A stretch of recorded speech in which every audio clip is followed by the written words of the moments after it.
everyone, welcome back to Louise Plus 10. I hope you're all doing good.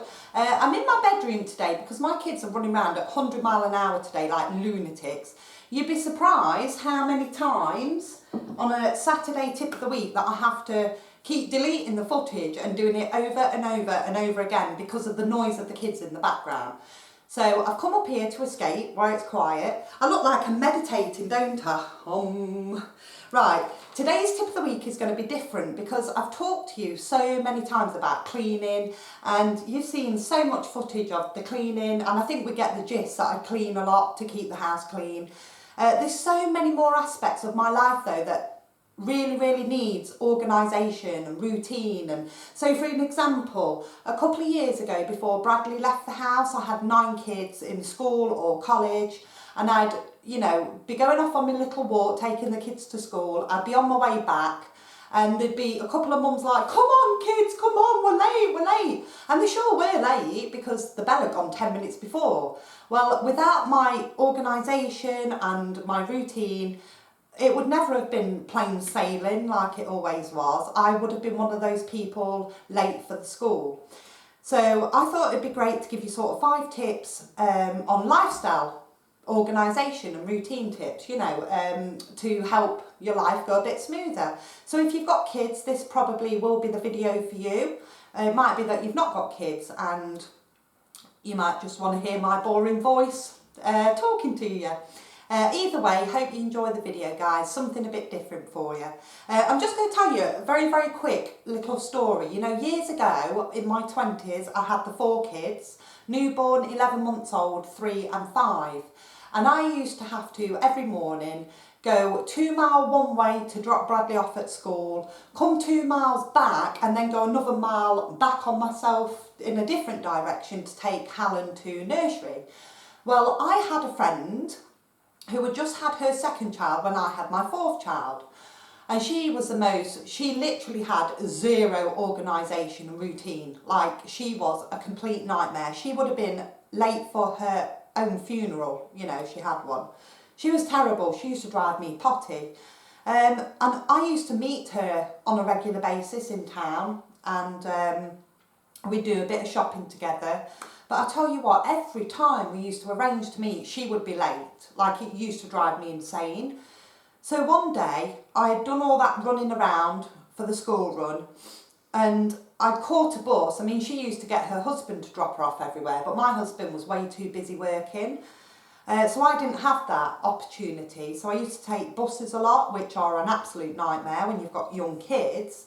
And I was stood there one day like an hour after we should have been meeting, pouring down rain, freezing my boobies off, and like my kids were freezing, a newborn, 11-month-old. And I'd be like, I yawn, you're pulling these faces thinking, oh, she's late again, and I'd be like, rude, that is verging on rude. Like, she would do it all the time. Oh my God. So one day anyway, I got my own back. Like, I know it sounds a bit cruel, not sort of intentionally, but I'd done all the school runs, gone back to the house with Chelsea and Riley, and I'd gone to grab my changing bag and a bottle and what have you, and Riley started crying. Well, his newborn is hungry. We all know what newborns are like. When they're hungry. You can hear it, they're hungry. And I thought, do you know what, I'm not going to rush today. I'm not doing it because she's always late. So I sat down, I thought, no, I'm going to feed my baby. So I fed him. Then I went to meet her, and I was probably 20 minutes late. And she had the cheek to say, oh, Louise, it's freezing and you're 20 minutes late and blah, blah, blah. And I thought, well, now you know how it feels. Anyway, so that's the sort of thing you're up against if you're not routined and strict with organisation. So tip number 1 for you today is dinner times. Get your kids into a sort of ideal routine of what time they eat. So for us, it's normally lunch at 12, tea will be at 5. So if I'm at home and I know lunch is at 12, I know that 11 o'clock comes and I am there preparing their lunch, because If your kids get hungry, they're going to be tantruming, they're going to be whingy, they're going to be, they can be misbehaved and very irritated.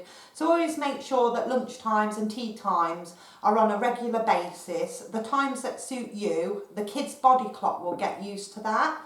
And that's how I always managed meal times. I was never ever late. I was prepared. I wasn't getting to 12 o'clock then thinking, oh no, it's lunchtime, they're getting hungry, what am I going to do? So that's tip number 1. Tip number 2 is bedtime. So when I had the 4 kids, I think I've told you in the past, I made a really big rod for my own back.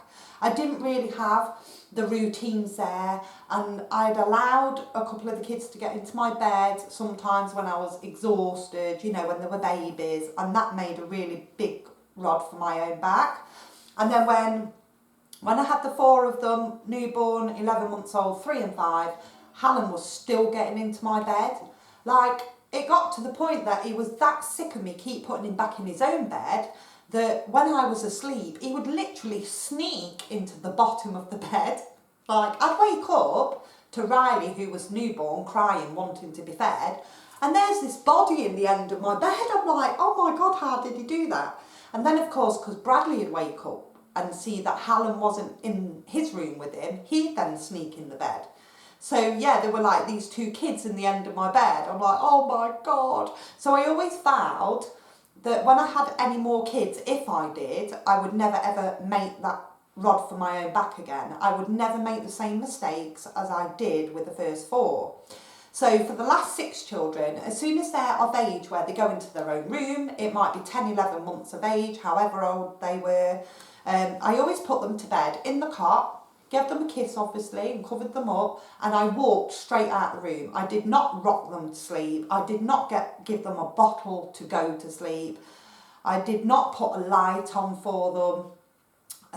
And they were just used to going down in the cot in the dark. I'd walk out the room and they'd just fall asleep on their own. So that was number 2. Bedtimes are a definite must, because if you're trying to get your kids out of bed in the morning and they're exhausted, you're going to be shouting them about 10 times, get out of bed, get out, get up, we're going to be late. So I didn't have any of that. Even Frankie now, she's 11, and I kid you not, I'll take her electricals off her at 8 o'clock at night and she still struggles to get out of bed at 7 in the morning. Like, she literally needs 11, 12 hours sleep.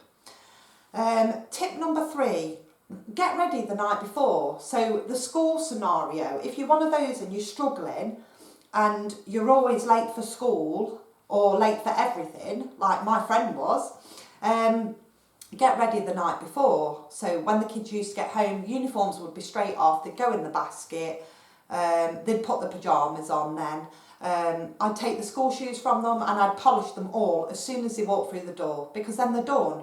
Lunch boxes were done the night before and all the uniforms were done the night before. So as you know, I had my walk-in wardrobe. It'd just be a matter of going to the shirts, grabbing 9 shirts, grabbing 9 bottoms, whether it be skirt, trousers for the boys, and the jumpers or the blazers or whatever it was they were wearing, and I'd fold them really neatly, and over my banister there was 9 little neat uniform bundles, and they'd go from youngest to eldest.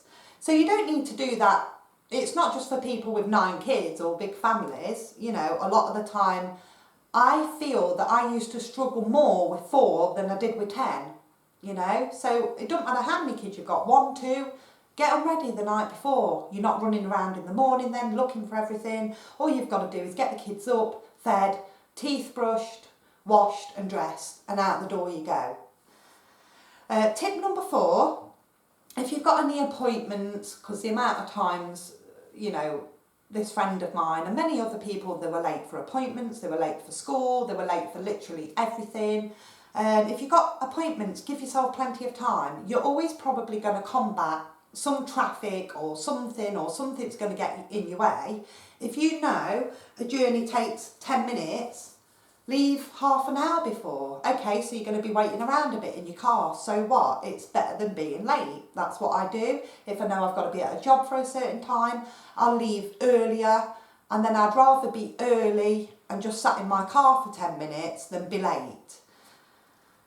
Tip number 5, learn to discipline yourself. That's something I've had to do many times over the years. We all know how to discipline our children if they do wrong. You have to learn to discipline yourself. So there's been many times I've thought to myself, oh, you know, I'm so tired. I just really can't be bothered to do that. But I make myself do it, because if I don't do it, it's going to cause you so much more stress than if you did do it. And there's always that great feeling when you have done something, when you didn't want to do something. Because if I haven't achieved the things that I want to do in a day, I do feel really quite disheartened, you know. And I know it's probably, it's really made me, over the years, I've sort of never had time to myself as such. You know, I've really, really pushed myself to do things and achieve things and keep on top of things. And, you know, and sometimes it can feel quite overwhelming, you know, if you don't get time to yourself. But in the long run, it puts you in better stead, because you've not got the stress. You're not late for appointments, your kids aren't late for school, everything's organised, everything's routined, and it does make you feel better for it. So yeah, learn to discipline yourself. Right then guys, hope you've enjoyed the video today. I'm sorry if I've rambled on a little bit. Like I say, it was different, but hopefully it might help you with, you know, attending appointments, getting your kids to school on time, and meal times, etc, etc. And trust me, with all these things in place, it really, really, really did help me. So yeah, hopefully you might find it useful. Hope you've enjoyed the video, everybody, and I shall see you in Tuesday's clean video. You take care. Bye.